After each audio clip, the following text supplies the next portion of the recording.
This video explores what school was really like in 1960s Britain. If this brings back memories, please let us know where you're watching from in the comments.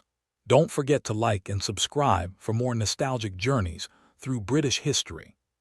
What school was really like in 1960s Britain Part 1.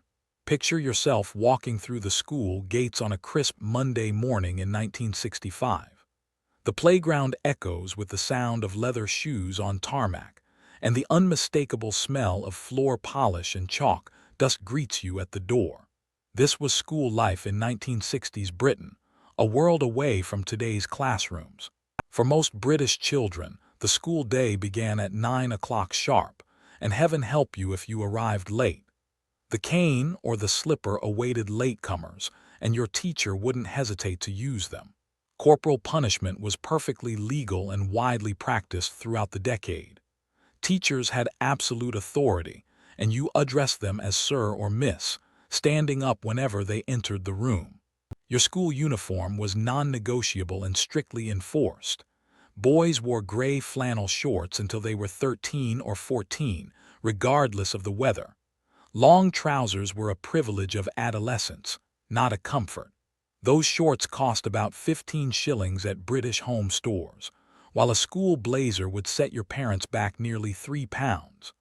Girls wore gym slips or pleated skirts that had to reach below the knee, paired with white blouses and ties in house colors. The classroom itself was a Spartan affair compared to today's bright learning environments. Wooden desks with lift-up lids and inkwells stood in rigid rows facing the blackboard. You sat in silence unless spoken to, hands folded on the desk or behind your back. The teacher's desk dominated from the front, often elevated on a small platform. Charts showing the British Empire in pink covered the walls, though that empire was rapidly dissolving around you. Your day began with assembly in the main hall, where the entire school gathered for hymns and prayers. Morning worship was compulsory in state schools, a legal requirement under the 1944 Education Act. You sang Jerusalem or All Things Bright and Beautiful while the headmaster watched from the stage.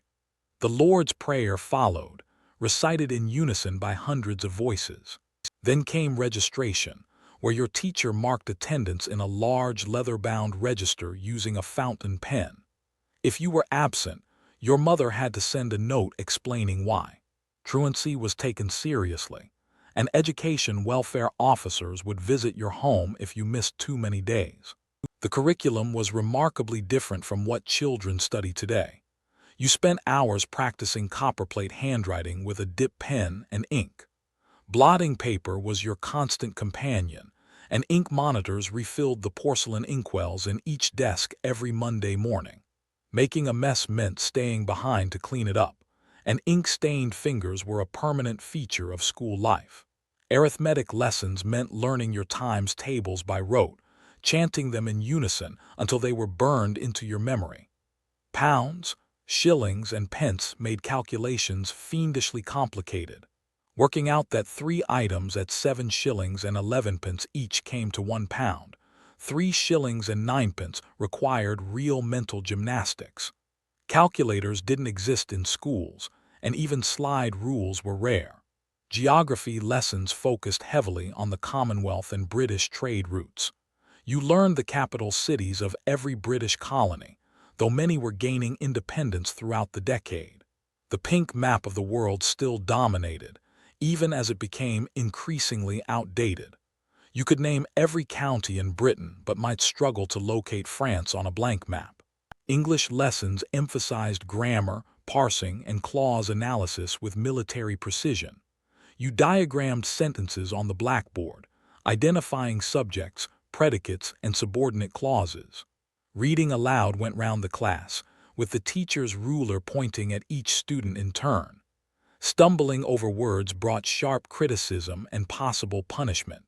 Break time arrived at 10:30, offering 15 minutes of freedom in the playground. You drank your 3rd pint bottle of free school milk, introduced after the war to improve children's nutrition. The milk sat warming in crates by the radiators, developing a distinctive warm, slightly sour taste. In winter, it sometimes froze and pushed up the cardboard tops. You either loved it or loathed it, but you drank it regardless. School dinners cost about 2 shillings per week, paid on Monday mornings. Dinner ladies served proper cooked meals on segmented metal trays. Spam fritters, liver and onions, and tapioca pudding featured regularly. You ate everything on your plate because children were starving in Africa, and wasting food was sinful. Puddings meant suet pudding with pink custard or semolina with a blob of jam. The afternoon session brought different subjects depending on your age and ability. The 11+ examination, taken in your final year of junior school, determined your entire educational future. Pass, and you attended grammar school with its academic curriculum and university prospects. Fail, and you went to secondary modern school, learning practical skills for manual work. This single exam, taken at age 11, shaped your whole life trajectory. The pressure of that 11+ examination cannot be overstated in the lives of 1960s schoolchildren. Your parents worried about it from the moment you turned 10, and teachers drilled practice papers into you throughout your final junior year. Intelligence was supposedly fixed and measurable, or so the educational theorists believed. The exam consisted of arithmetic, English, and verbal reasoning tests that attempted to separate academic sheep from practical goats. If you failed, the 11+ secondary modern school awaited. These schools focused on practical subjects and preparing you for the world of work. Boys learned woodwork and metalwork in proper workshops with real tools. You made toast racks, bookends, and coal scuttles under the watchful eye of the woodwork master. Girls attended domestic science lessons, learning to cook, sew, and run a household efficiently.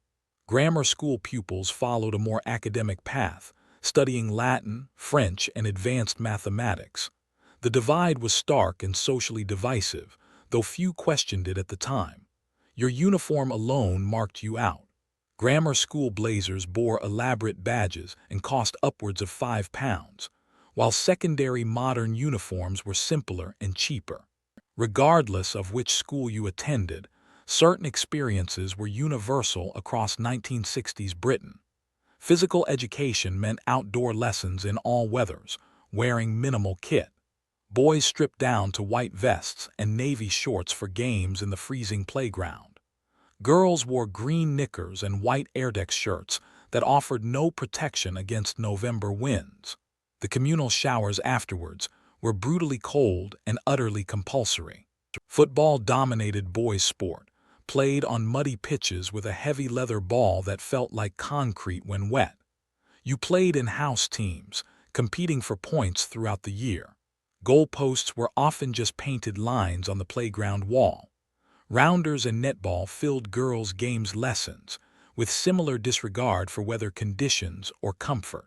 Science lessons took place in proper laboratories with Bunsen burners and glass retorts.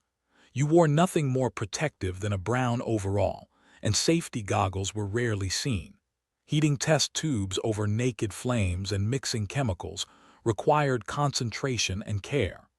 The smell of hydrogen sulfide from rotten egg experiments lingered in the corridors for days. Religious education remained a core subject throughout the decade, regardless of your family's beliefs. You studied Bible stories, learned the 10 Commandments, and could recite the books of the Old Testament in order. Non-Christian pupils were extremely rare in most schools, and their beliefs were rarely accommodated. Britain was still culturally Christian, and school reflected this without question. Music lessons meant learning to read notation and singing folk songs from dusty songbooks. You practiced the Ash Grove and Early One Morning until you knew every verse. Recorder groups squeaked their way through greensleeves in the music room. Secondary schools might have a choir or orchestra, but individual music tuition was reserved for grammar schools and private pupils. Art lessons provided welcome relief from academic rigor. You mixed powder paints in margarine tubs and painted with hog hair brushes on sugar paper. Craft activities included raffia work, potato printing, and making papier-mâché models. The art room smelled of paste and turpentine, and paint-splattered tables bore years of creative endeavor. Homework arrived regularly from age 7 upwards. Junior school children might spend 30 minutes each evening on arithmetic or spelling practice. Secondary pupils faced hours of work across multiple subjects. You completed assignments in exercise books with marbled covers, using fountain pens for best work and pencils for rough. Homework diaries didn't exist, so you memorized what was due and when. The school library was often just a cupboard or small room with donated books. School spending on books was minimal, perhaps £20 per year for the entire school. Ladybird books filled many primary school collections, their distinctive covers and simple text teaching generations to read. Secondary school libraries held classics and reference books, but rarely anything published after 1950. Discipline remained strict and sometimes harsh throughout the decade. The cane was administered in the headmaster's office for serious offenses. Boys received it across the palm or backside, girls less frequently but not never. Lesser punishments included lines, detention, or standing outside the classroom. Some teachers still used the board rubber as a missile, hurling it at inattentive pupils with alarming accuracy. You addressed teachers with absolute formality at all times. First names were unthinkable, and even staff members called each other by surnames in front of pupils. Miss Jones taught you English, and Mr. Williams took mathematics. The headmaster was a distant, powerful figure who inspired fear and respect in equal measure. Report cards arrived 3 times yearly, handwritten by each subject teacher. Comments were terse and honest, sometimes brutally so. Could do better appeared frequently, as did lacks concentration and must try harder. Your parents signed the report and returned it to school, where it lived in your permanent record file. The school year followed a predictable pattern. Sports day in summer featured egg and spoon races and 3-legged races alongside proper athletics. Prize giving took place in July, with the local mayor or council chairman presenting awards. The Christmas concert saw you dressed as shepherds or angels, performing the nativity for proud parents. As the final bell rang at 3:30, you spilled out into the afternoon clutching satchels and plimsolls. Homework awaited, as did chores and play. School had been strict, often uncomfortable, and occasionally unfair. Yet it provided structure, discipline, and education that served millions of British children throughout the decade. The world was changing rapidly beyond the school gates, but inside them, traditions held firm for just a little longer.